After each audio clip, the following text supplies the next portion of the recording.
Welcome back to another edition of Commanding the Market. I'm Nathan Hale, and I'm here with my co-host, Trent Richardson. Hey, how's it going, Nathan? Oh, quite well, man. Good to see you. You too, man. You too. Yeah, so what are we going to talk about this week? I mean, you got any ideas? Something juicy, spicy, fun? I think you made a mention at the end of our last show. What was that? Yeah, so this week I kind of wanted to talk about some diamonds in the rough. You know, we had a little Alibaba jump up in price. Ali from Cairo jumped up 20% since yesterday. So, why not talk about some diamonds in the rough? So diamonds in the rough are going to be cards that are like, maybe they could be newer, they could be older, but certainly cards that you maybe didn't think about playing. Those overlooked gems. What's that? Those overlooked gems. Those overlooked gems, that may not be ran in lots of decks currently, but probably should be, especially if you're trying to build a deck on a budget. And, there's cards like Cyclonic Rift that are $30, $40 a piece right now. I mean, what would you run over that? So we're going to make some specs on cards that kind of can fulfill those roles, and maybe somewhere down the line, they'll become more accessible and less will be in the market and price will go up. So, one card that I did notice, I check prices all the time. And I know in the last week or so, I've been seeing a lot of cat tribal or cat and dog tribal cards hit the top of the markets. Tribal has definitely been popular, especially those cat tribals. Right? Yeah. So for instance, I saw that, let's see, what was one here? Door of Destinies jumped up 140% just over the last week. It was $10.39. Now it's $25. And then there's another card here. That's a huge jump. Kasali Slingers jumped up 98% from $1.29 to $2.56. So cats are running wild, man. I know Miri also jumped up a lot. Yeah, Miri. She was only in the Commander 2017. Yep, and then there was another one you were mentioning to me earlier as well. Well, there's Brimaz has had I don't know if it's a double up, but a significant jump in price. He's now sitting around $24, and wow. That card in particular got me thinking. With Cat Tribal being popular right now, what other really good cats are there that could kind of fit into the 99 of a Cat Tribal deck? And it got me thinking about, if Brimaz is at $24, well, that's out of reach for some players who are more on a budget. Is there a more budget-friendly option that's similar to Brimaz that has also a chance to grow due to the popularity currently of Rin and Seri and tribal decks around cats? And that got me thinking of the Leonan Warleader from M19. Definitely a diamond in the rough, yeah. The Leonan Warleader, if you're not familiar, is 2 white, 2 colorless for a 4/4 cat soldier creature. And whenever Leonan Warleader attacks, create 2 1/1 white cat creature tokens with lifelink that are tapped and attacking. Kind of a similar thing to Brimaz, but you get 2 cats instead of just 1. You're paying an extra mana and you're losing the vigilance, but you're gaining a power and getting an additional token on attack. But you do lose the block trigger that you would get from Brimaz. But where you're really winning out on this card is Brimaz here, Leonan Warleader is currently sitting at about $2.70 after seeing a double up following the printing of Rin and Seri. So when I started digging around at cat tribal decks and soldier tribal, I noticed that it is run in less, and in most cases 60% or less decks that could run it. I think Rin and Seri had it, about 70% of decks were running it. This seems like an auto include to me if you're running a tribal, and in something like Rin and Seri, where you have number of cats entering the battlefield causing triggers, the more you're able to get from something like Leonan Warleader, really raises the bar on the power level of that card. Mm-hmm. Yeah, no, I agree with you. And, to your point, yeah, Leonan Warleader is a card that I really liked coming out of the gate. And it has disappointed me on the market for the last couple of years. Even with the Commander, I think 2017 product that came out, there was that Cats deck there. Of course, Leonan Warleader hadn't been printed yet, so it wasn't in that product. And we didn't even see a spike in that card in Leonan whenever Commander 17 came out. So it's interesting. Well, technically, it came out after the Commander 2017 product. It came out a year after. So I'm not surprised we didn't see a spike then, because it usually is the new Commander pushes the spike. So I'm not surprised we didn't see a big spike in it then. But at the same time, I have thought this card is great from the get-go. I mean, a 4/4 body for 4 with a bunch of upside is solid in and of itself. Sure. And I believe this one has a little more potential than even I'm currently giving credit for, considering that it's from M19, which was really underopened. So a lot of people overlook cards from that set. When I dug around to see how many there were available for purchase right now, I was surprised on how few there actually were. If you were looking to buy in quantities of 4 or more, there was a total of only 18 listings that had quantities 4 or more. Wow. And there really weren't. I was surprised at how few single, just having 1 or 2 there were as well. Like overall, there's just not a huge supply. I compared that to Brimaz, who has the same amount of printing. Well, not entirely true. Leonan Warleader had a printing in Secret Vault or Secret Lairs. But I think there was only like 5 of those even for sale on TCG Player. So most people aren't partying with them that have 5 of them too. So yeah, so people aren't really partying with those who have them. So I almost count that as like a non-printing in some ways, as far as affecting the price of Leona Warleader in a long-term manner. There was roughly half as many Brimaz King of Oreskos available on TCG Player. But that's from Born of the Gods, pretty heavily printed set. So and opened. So I have a feeling that Leonan Warleader is going to play some catch up. He's not as good as Brimaz. So I don't think he's going to hit $24. I don't even know that he'll hit 12, but I could see him hitting 9 or 10 in, I'd say, the next couple years if he doesn't see a reprint. Sure. Yeah, I would agree with that.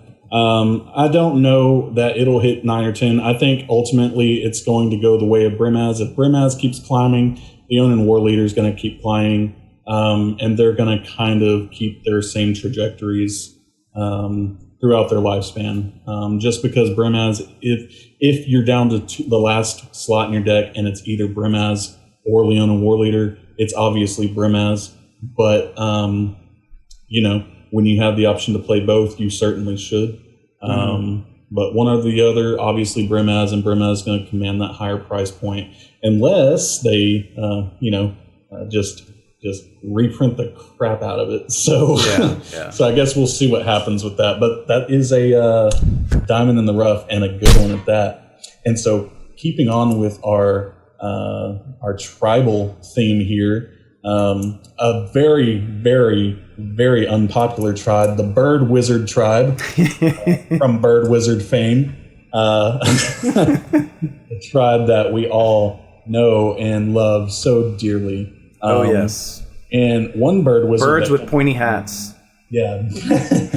So one Bird Wizard that comes to my mind specifically is a card that started off when it came out, I believe in 2012, 2013, came on pretty hot. I think it was at one point in time during 2014 around $13 or so.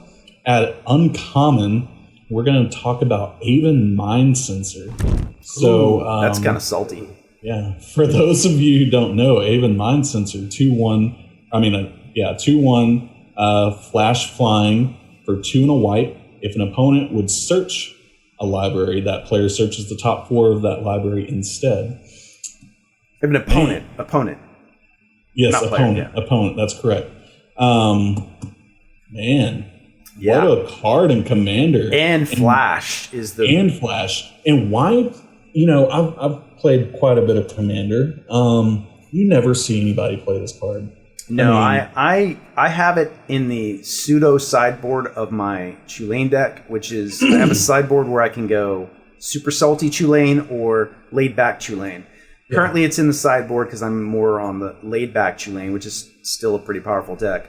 But yeah, I have a suite of cards I can put in that, and this is among those that basically go, I'm not going to let you play Magic. I'll tell you, if you want to make someone salty, flash an Aven Mind Sensor when someone cracks a fetch. Yeah, certainly. So if you had to guess, what do you think? Now we know 2014, it hit a high of $13. And this was from Future Sight? Future Sight, So this would have been, 2008, I think. Was it? Yeah, it's around 2008. You're right. 2007, 2008, something like that. So we hit a high. It's been is that the only printing of it? I'm not 100% certain. I think it very well may be. That's something worth checking. Yeah. But that card is really good. Just be forewarned, it's salty, but then again, we're in a day and age where what isn't. Now it did see. It saw a reprint in Amonkhet. I did not realize that. Okay, I did not even realize that. No matter. I still think it's a good card. It was upshifted to rare in. Yes, was upshifted to rare. Currently sitting at $1.62. At a high of $13, and it stayed up there for quite a while. I think it didn't come back down to earth until probably 2016, 2017 even. Probably with the reprint. Maybe with the reprint in Amonkhet. It's still just a really good card, and you're going to see that a lot in CEDH due to the power level of that card. Yeah. But even not CEDH.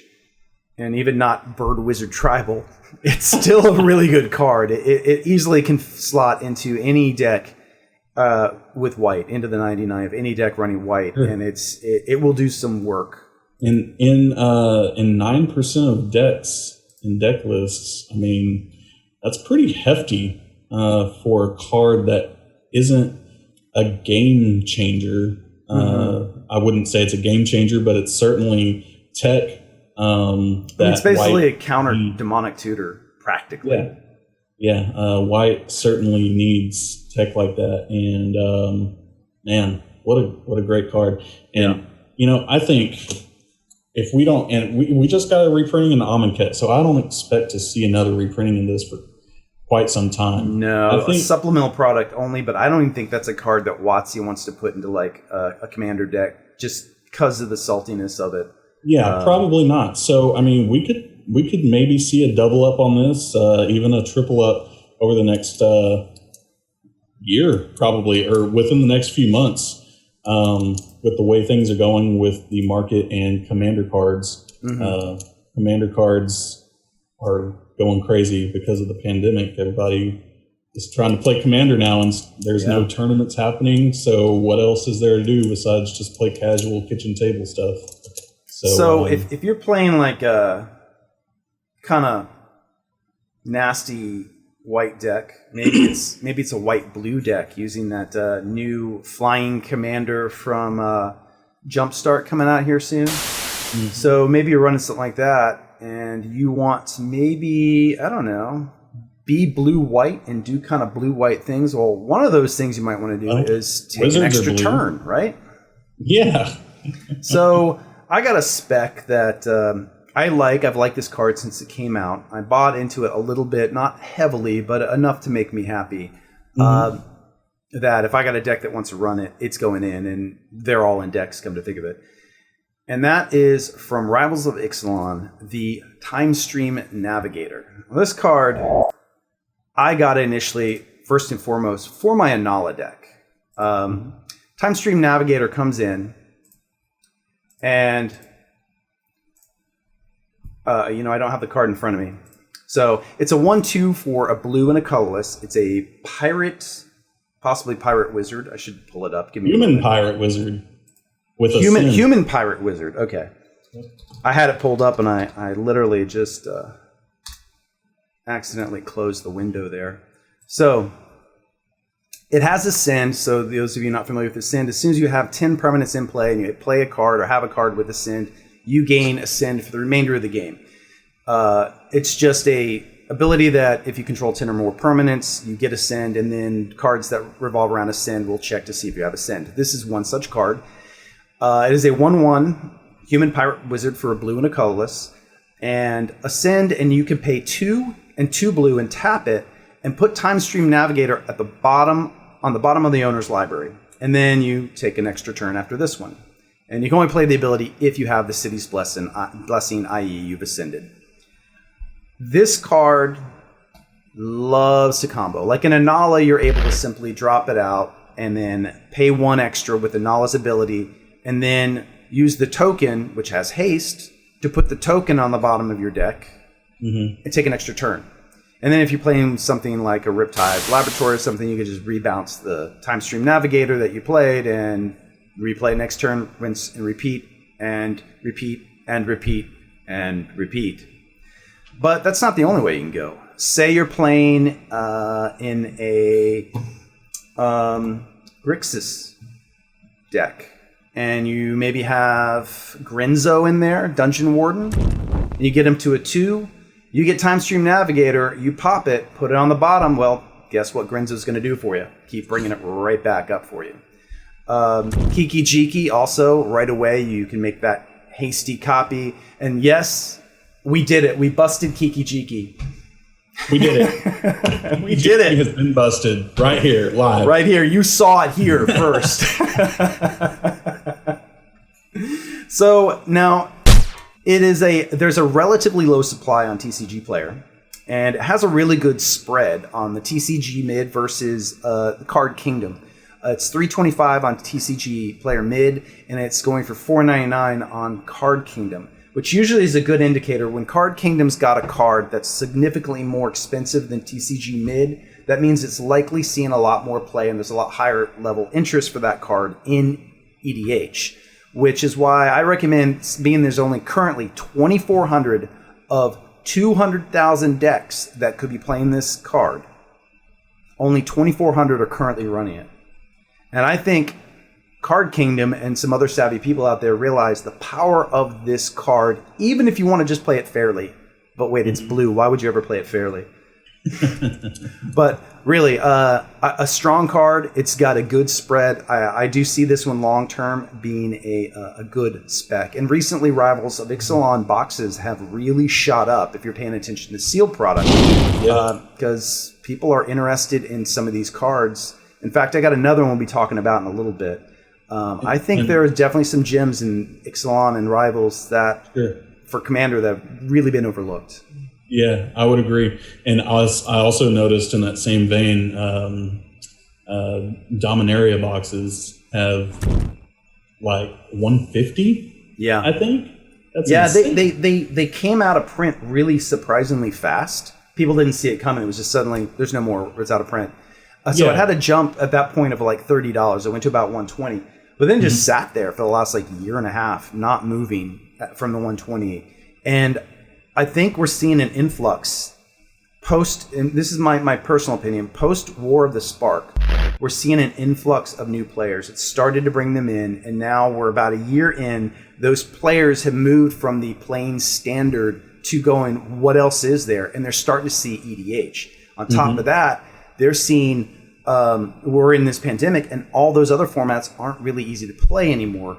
So it's moved to the casual and Commander. So I think these older boxes, people are suddenly going, I want to open these older cards. They've got good stuff for Commander in them, and suddenly we're seeing these boxes go up as well. That's my take. I could be completely wrong. See, I agree with the result, but not the reason. I think it probably has a little bit more to do with Arena, more so than War of the Spark, specifically as just a set. Okay. When I say War of the Spark, the reason I brought that up is not because of the set per se, but what Magic did for the first time with that set, which was their trailer. Their trailer went viral on YouTube. Awards. Yes, so it got a lot of attention from people who wouldn't normally see this stuff, who normally would click away when anything Magic related came up, like, I don't care about Yu-Gi-Oh!, the whatever.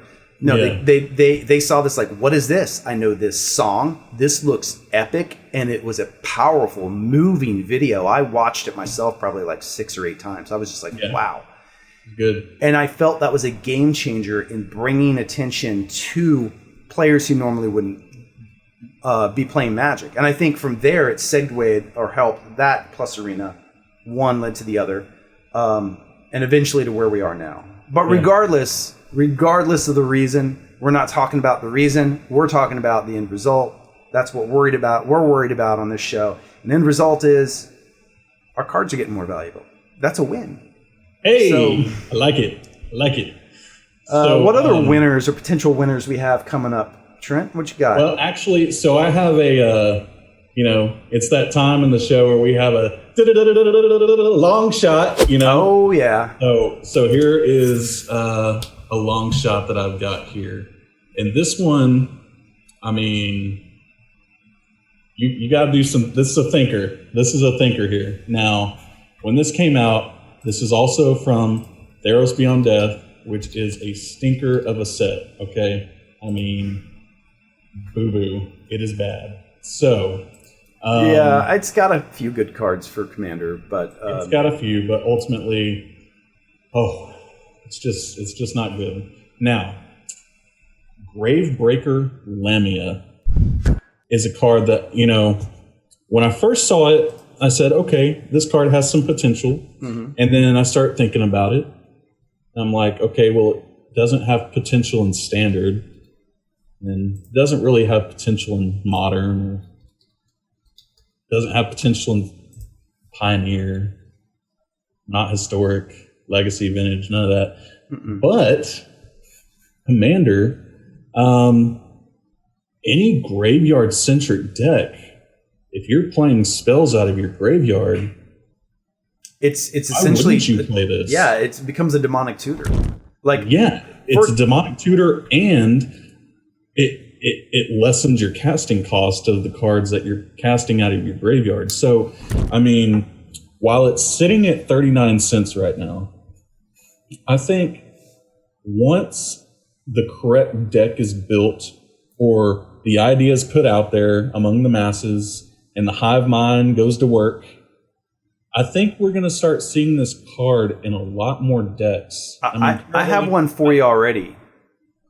All right. What's that? This is the most, I think it's currently sitting at the most or second most popular Commander of all time. He's the Sultai Jim everybody loves from Dominaria, Muldrotha, the Gravetide, who plays everything from the yard. This reduces the cost of those and tutors whatever you need into the yard. It will tutor that creature into the yard for you. So all around, just a win in Muldrotha. And the amazing thing is, it is played in only 15% of the Muldrotha decks out there. That is unbelievable. And unbelievably low. I'm not running it, but... I'm not either, but you bringing it up, I'm probably making that change, possibly when we get off here tonight. Because I remember seeing it going, wow, this would be good in Muldrotha, but unfortunately a lot of times I'll look at something, I'll think of it, it ends up in a binder if I don't do it right then. But as we're talking about, I'm realizing this is a must in a Muldrotha, and that's just one of many. I mean, I'm seeing in here, it's in 27% of Lurrus decks. I, in fact, run a Lurrus deck, and I do, in fact, run it in my Lurrus deck.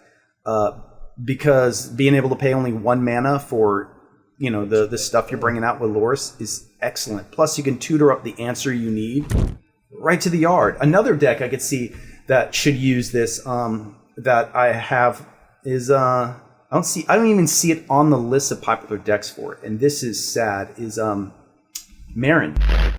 Oh wow, yeah. Because it's another tutor right to the yard for Marin. The cost reduction from the yard doesn't necessarily do much, but is a tutor directly into the yard for you. And in most Marin decks, you're recurring those creatures via a sack outlet, which means you have a tutor that's cheaper than the traditional tutors that you go with in a Marin deck, creature-based tutors, I should say, that you can recur on 5. Yep. Yeah, no. So I think, it is a long shot. Ultimately, it's going to take a long time to get to even $1 at this point. I mean, we're in the dregs. We're in the back of the store in a box that nobody's going to look through for years to come. But this could be an Aether Vial situation if, we all know what happened with Aether Vial. Yeah, I don't know if it'll go quite Aether Vial, because Aether Vial slots a little more easily, but that aside, I can see this because there's no shortage of yard reanimation decks out there. It's probably one of the most, if not the most popular deck archetype in Commander. It is way up there. Just take a look at Muldrotho, who happens to sit there at the number 1, number 2 slot. It will take time for these cards to go up just because of the current quantity in play out there. But as more players are getting into the game, building these decks, more reanimation targets or commanders come out there, people are going to start looking at this card and going, hey, that's actually really good. We're going to see that price start to creep up. It will take a while, though. I agree. It's a long shot, but this is one of those, the cost to you is so minimal right now at what it's sitting at. So that's a good card to consider there. Yep. So, and then, that's the only long shot I have. Do you have a long shot, Hill? Well, I have one I kind of consider a long shot only for 2 reasons. I think the card, I play it. In fact, I spec'd into it a while ago, over a year ago, because I thought the card was phenomenal. I still think it is. It does have 2 things going for it. Before I go into that, let me tell you what the card is.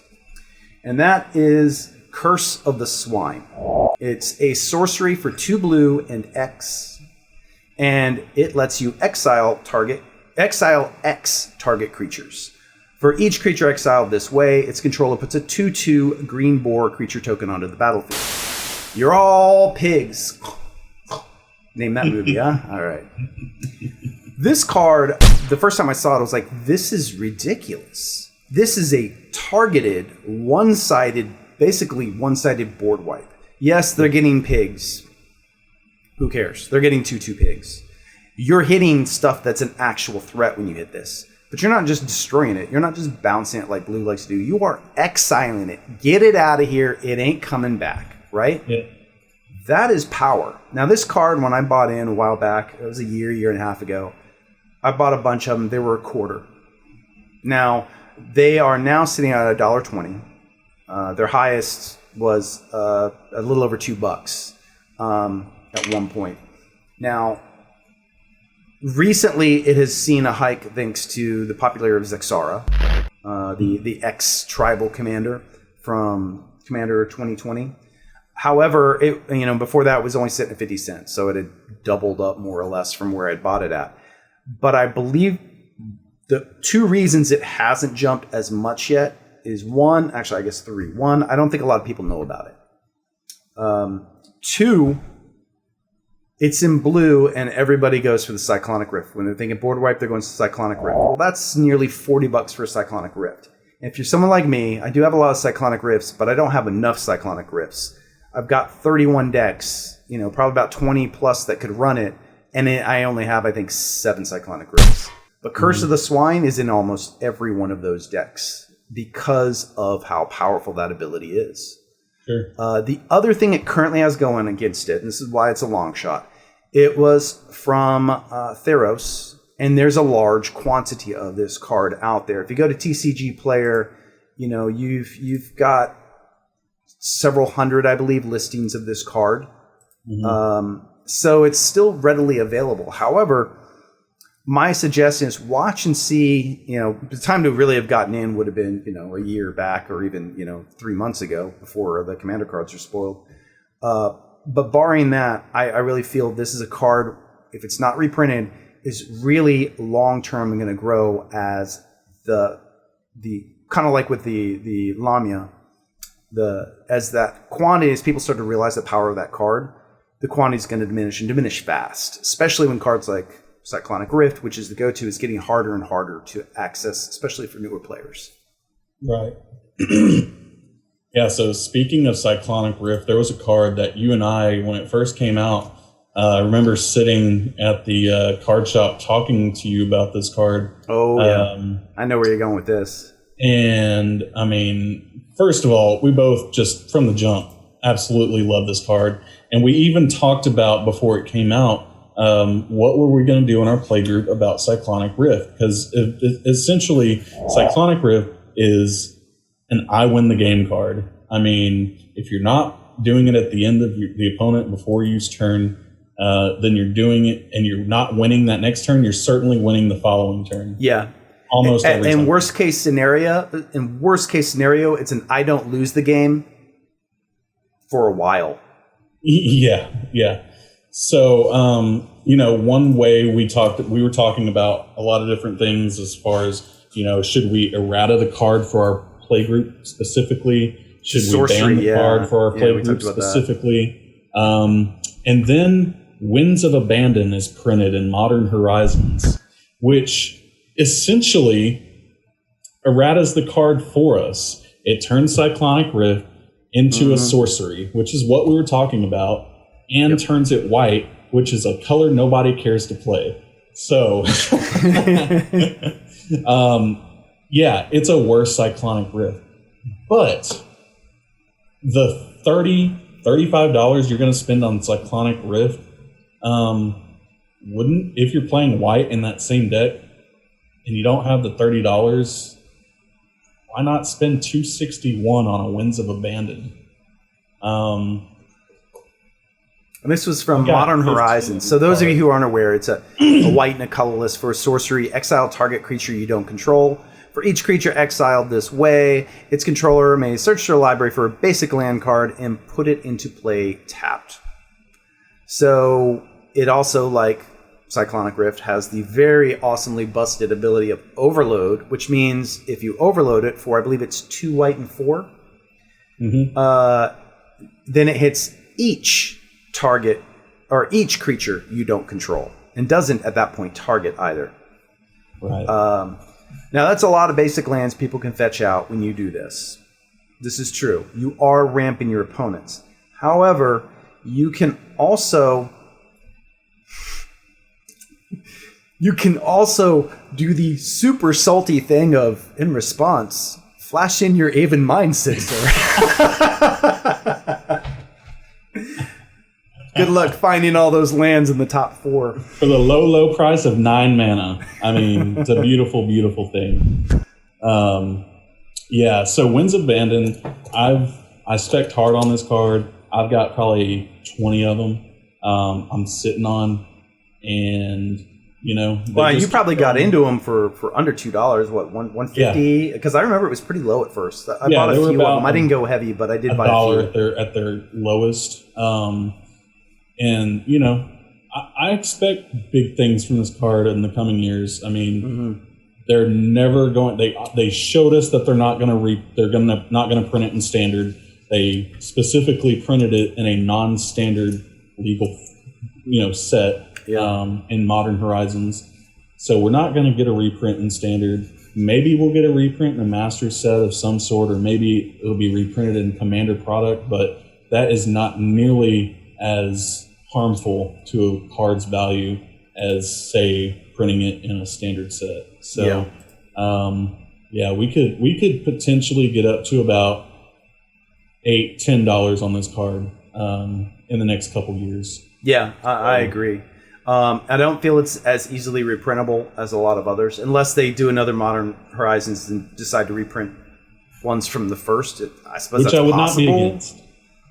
I don't know how. I don't know what their designs are for Modern Horizons, but I don't expect too many products to have this card in it. Supplemental products, and certainly, you're right, certainly not injected into Standard or even Pioneer. Right. It's just too powerful. Yep. So speaking of power, last week or maybe the week before, I don't remember, I talked about a specific card I happen to really love. I spec'd on early, got a bunch of them, and it's paid dividends. And that was Growing Rights of Itlimoc.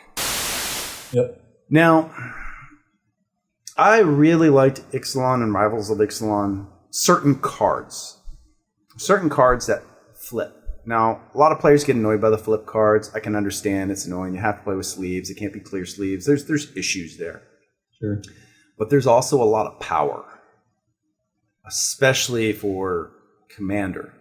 Now, Growing Rights seemed the obvious choice to spec on. There was a second one I spec'd on lightly. Not as heavily because it's 2-color, but in any deck that can run this, I say not any deck that can run it, but any deck, I should say, that's running artifacts will want this card. Mm-hmm. And most decks are running artifacts. I say a fair amount of artifacts, I should say. But even without, the card itself is good. And that card is Storm the Vault.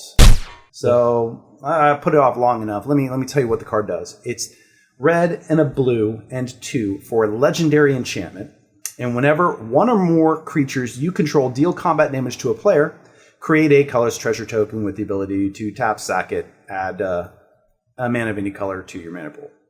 And then at the beginning of your end step, if you control 5 or more artifacts, you transform Storm the Vault. Now, the comparison of Growing Rights of Itlimoc is the amazing thing that they can turn into a Gaia's Cradle, which is, a very, very powerful card and commands a really high price. Now, there's another card from that Urza cycle back in the day that was even more powerful. So powerful, they had to ban it in Commander. Mm-hmm. And that card is Talarian Academy. Well, this flips into a Talarian Academy Plus, because Talarian Academy lets you add a blue to your mana pool for each artifact you control. But this also can tap to add 1 mana of any color to your mana pool. So it can either fix you or it can ramp you big time. Any deck out there running artifacts enough to flip this, you're going to want this. Mm-hmm. This is a no-brainer. And when I look at the commanders, obviously a lot of the commanders running this are obviously they're going to be blue and red, and they're going to typically be artifact themed. Yet I'm finding this card is in between the 40 to 60% of decks that could play it in an artifact theme. I say 40 to 60. It's more like 11 to 60, depending on the commanders you're looking at. This should be in 100% of those decks. This is a no-brainer. This, just like Growing Rights, possibly more easily even than Growing Rights, can flip the turn it comes into play. And then you have huge ramp. So yeah, I believe this is one people are still sleeping on. So that's my last spec of the night. And I will say that you'll probably hear me down the road talk about more of these flip cards. In fact, with that caveat, look at them now, watch what's moving. Quite a few of them are worth jumping on while they're low. I do expect that in the next year or two, we're going to start seeing those others, I won't say catch up to Growing Rights, but follow the trend of Growing Rights as people realize the power level of some of these cards. Right. Yeah, so I do have 2 more. One of them, we both, again, just like the Winds of Abandon, both of us were spec'ing pretty hard on this card when Modern Horizons came out. And that's Hall of Heliod's Generosity. The land that taps for either a colorless or it can pay a 1 and a white and tap it and put an enchantment card from your graveyard on top of your library. The equivalent cards There are equivalent ones, and they fetch a pretty penny. What are some of those? I think Sarah Sanctum, is that maybe? No. Well, the equivalent as far as this type of ability. So you have two that I'm aware of. I think there might be another, but Volrath's Stronghold, which is on the reserve list. Right. Which does the same thing, but for creatures. Right. And that's about an 80 to 90. That, in fact, has jumped recently. It's going for about 80 to 90 bucks. And then Replenish? No. Well, the other one, the other land cycle that does a similar thing. Oh, the land cycle, gotcha. And it's seen a reprint as well, is Academy Ruins. And even though it's seen a reprint, one, possibly two reprints, but I know of for certain of at least one reprint, that card goes for 25 to 30 bucks. And that does the same thing, but with blue for artifacts. Sure. Now, getting back artifacts, I can understand. We're probably not going to see, $25, $30 on Hall of Heliod's Generosity because it's only for enchantments. So it does kind of fit in specific decks, whereas the other getting artifacts, everybody can play artifacts, and it's blue, and everybody plays blue. Yeah, but at the same time, most artifacts you're not worried about getting back unless you're in an artifact theme. The only one that I really feel is like slots into 90% of the decks out there that could run it would be Volrath's Stronghold, simply because there aren't many commander decks that aren't running creatures. So, but that aside, enchantments aren't so niche. There's been a lot of enchantment commanders and enchantress style decks of recent. Theros pushed it recently. Several new commanders have pushed. Alila, for instance. It's great in Alila. Yeah. Let's see. Tufasa. Yeah. Mangara just came out. Oh, yeah. Could go great in Mangara. Stacks, any stacks. Oh, yeah. It's going to be fantastic in Estrad, Heliod. I mean, the list goes on and on. It's Wait. Putting Hall of Heliod's Generosity in Heliod? Angus McKenzie, yes. Today we're specking on Angus McKenzie. $160 right now. I think we could see $270 in the next couple weeks. And by the way, that is actually the spread between TCG and Card Kingdom currently. On Angus McKenzie? Yeah, so that might be one to spec on. Actually, if you've got an extra little flow and you want just a ridiculous looking card, and he should be reserve list. I'm 90% sure of that. I think he is. Probably my favorite character in all of Magic, Angus McKenzie. Just man, he reminds me. I don't know if you ever watched Boy Meets World or any of that, but for those Boy Meets World fans out there, when Eric Matthews comes back as Plays with Squirrels, that's Angus McKenzie right there. I can picture this already. Definitely just because I know Angus McKenzie under that beard. But yeah, so Hall of Heliod's Generosity, currently around 60% of Enchantress decks it's currently played in, 7% of all Commander decks, 573 now. It was 325 in January. It came out, it was about $2 or so, which you and I talked about. Yeah. Kind of shocked us that it was that low. Yeah. Honestly, like it was before release, it was around like 6 or 8. Then on release, prices dropped. It went to like 2, and we're like, it's not going to stay there. And it stayed there longer than we thought it would, which was very surprising. And do people just have? I wonder sometimes people just have a short-term memory about similar cards that exist, like the whole Talarian Academy thing and growing rights with Gaia's Cradle. That card was a no-brainer. I saw it. I was like, why is this card so low? Because I bought in at it at like the $3 to $6 mark for the growing rights, and bought a bunch, including foil, because obviously. So yeah, I think Hall of Heliod's Generosity is another one of those that is strong, and barring gratuitous reprints, it's got nowhere to go but up. Sure. So another card, this is going to be my last one, but another card that I think has nowhere to go but up is just from Ikoria, so it is new. But a card, when I saw it spoiled, I knew was going to be just kind of insane. I played with it a lot in Limited. It's been insane in Limited. I have not built a commander deck to include this card yet, but it's coming. The Ozolith. And it's $5.36 right now, and it's maintained about a $5 price for a while now, which is impressive considering it's not being played in Standard at all.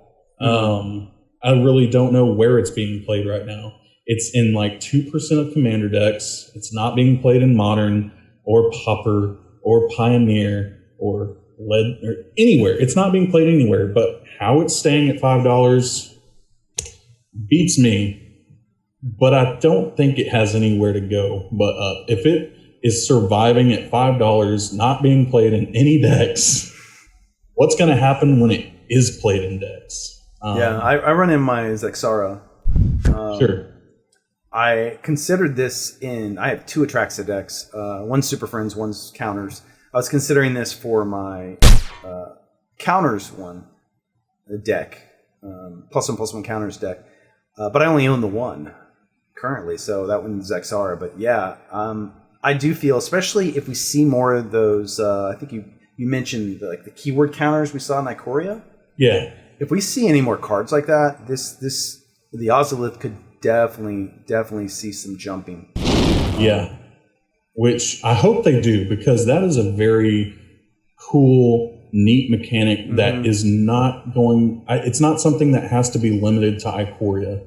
No, it doesn't. Because that means it's just keyword counters, and the keyword exists throughout Magic and get reprinted in sets. So just something that gives that keyword in the form of a counter, I think it's definitely something we could still continue to see down the road. I mean, sure, it could be wrong, but at the same time, I thought the static abilities on Planeswalkers was going to be exclusive to War of the Spark, and we've seen that's not the case. There are the occasional ones that pop up now that have that, so I could see that random card that puts a counter on become a thing down the road. It's possible. But even still, even if they don't, decks, you see them do +1/+1 counters on things all the time. I think loyalty counters too would count, would they not? No, it's creature only, so they'd have to be a creature to put them on. Which, Sarkin could do that. You can make it creatures, and then you could shift over. I'm bounty not sure counters? the timing on that, but bounty counters, yeah. But that's on a creature you control, right? I think you control leaves. Yeah, so you'd have to put the bounties on your own guys. Yeah, but still, there's counters, and they're constantly, as we just saw with Ikoria, adding new counters, new cards that create counters and different types of counters. So that's kind of why we say there's nowhere to go but up for this card, because at some point they're going to create a counter that's like they probably won't do a time vault type thing again, but something ridiculously powerful revolving around counters, where suddenly you're like, oh, if I remove 5 counters off this thing, I can take an extra turn. What's to say also you don't have another card that can change one counter type to another counter type, and suddenly you're like, I just go off. Who knows? I know speculating. We don't like to talk about Standard here, and it's kind of a taboo topic on this show, but I mean, just think back a few years ago with Aether Revolt and Kaladesh, when they came out in the Standard that was happening then, black-green snake counters was a thing. Winding Constrictor. What would have happened had Ozolith been a card then? I mean, we're talking about Walking Ballista. Yeah. We're talking about, it's ridiculous. Like, this is just out of this world. Well, I'm also thinking there's going to be loops or something that may get created with this and a sack outlet and creatures that ETB with counters. Sure. Like I haven't researched it. Somebody's probably already thought up some combos with the Ozolith that can loop. It can't loop infinitely because they don't go back on until the end of the turn. Oh, that's right, until end. Yeah, or the beginning of your upkeep. It's one of the two. It is. We're actually at the beginning of combat. Of your turn. So if you're able to loop a creature, like say you have out Triskelion or Walking Ballista, and you have something else where you can repeatedly recur this creature thing, whatever, with counter that comes in, it leaves, it dumps counters. Maybe you're using Cathar's Crusade or something, and sacking these creatures like we talked about the other week, Basri's Lieutenant, and any other creature with Cathar's Crusade out or Grumgully, or there's a bunch even in white-green that create counters. There's a unicorn that does it. Good-Hearted unicorn or something like that. Anyway, you could create one of these loops during your first main phase and dump infinite counters onto your whatever, your Ballista, Triskelion, whatever. Move to combat, you're all dead. Yep. I can definitely see ways. I mean, that's just 2 cents real quick diving in. I bet there's much better ways out there as well around the Ozolith. And very cheap at that. Yeah, at 1 mana. Yeah. Yeah. I do see this card becoming broken down the road. It's good now. I see broken later. Yeah, sure. So, man, well, I mean, that's all I had for this particular show. I know you didn't have anything else either, but man, I sure did have a good time chatting with you about some of these specs we had going on here. Yeah. And, you know, you want to tell the people what we got going on and want to remind them about our contest that we've got going on. And oh, that's right. So if you missed our last episode, episode 2 of Commanding the Market, where we focused on collecting in a pandemic, well, you might want to check that out. We are having a giveaway. You'll just need to comment in that video with one of your specs, something you're specking on or think may be a good spec. And we'll go through and we will pick, rather than pick necessarily the best spec, and because that's subjective, everyone who at least lists the spec will be included, and we'll randomly pick from the spec. And you can comment in this video too. It's not exclusively to the last one. So any comments over this video and the previous video will be included. Plus, I'm going to be throwing in on that since I'm going to put my spec where my mouth is, and I'm going to include you in on it. So you're going to get whoever that is. Actually, we'll go with somebody else. We'll pile it all on. I'm going to give you one of each of these, which is Sharknado and Sublime Epiphany. Now, I'd like to also point out, we talked about Sharknado, Shark Typhoon last week before as a spec that I moved on. I think I paid $4 or $4.25, I believe it was. Well, that was like 3 weeks ago when I bought them. It is now over, it's I think $6.25 for the non-foil version, the basic version. The foil is also increased. So that spec already is paying off. Like I said, I'm already $2 up from where I started at. So yeah, that one's going well. We'll see where Sublime Epiphany is. Like I said, it's probably going to be a few weeks before we have any real data, just because so much is being open. But I do think Jumpstart, well, there's limits on Jumpstart right now. But I think the whole Jumpstart Double Masters is gonna cut into the opening of Core 21. Yep. Jumpstart, $196 today I saw for a booster box. $12.99 a pack. Yeah, people don't buy at that price. It will come down. There will be more printed. There is a limited supply right now. What I will say is I'm a little leery that we're going to see something similar happen on Double Masters. And I already went ahead and ordered my box. I did too. Because I just see with what's happening to Jumpstart, us seeing another hike. I saw it actually with M21. I saw places were hiking the price on that one where normally you wouldn't see that for a standard core set. And I was seeing 100, 105, like when typically I could get for 90 from the store. So yeah, I have a feeling that we're going to see this with all the sets down the road. My fear is that we're going to have our pre-orders canceled. Because if they did the same thing they did with Jumpstart in limited allocations to the stores where they're expecting cases and they're getting boxes instead of cases, they're going to have to renege on a lot of those pre-orders. So we'll see. So we pre-ordered it, may not matter. Right. Well, good show, Hale, and you too, Trent. We'll see you back next week. And until then, keep commanding the market. That's right. And thank you for watching. You made it to the end. We appreciate it. If you would do a favor, if you're not subscribed, go ahead and subscribe now. Hit that like. Let us know you're enjoying the content. Let us know in the comments below, not just what your spec is so that you can be part of that giveaway, but also what you're liking, what's working for you on the show, what you'd like to see. I stay on top of those comments, Trent and I. We monitor that. We want your thoughts and your feedback, and we appreciate you taking your time and spending it with us. So once again, thanks for watching. We'll catch you next time.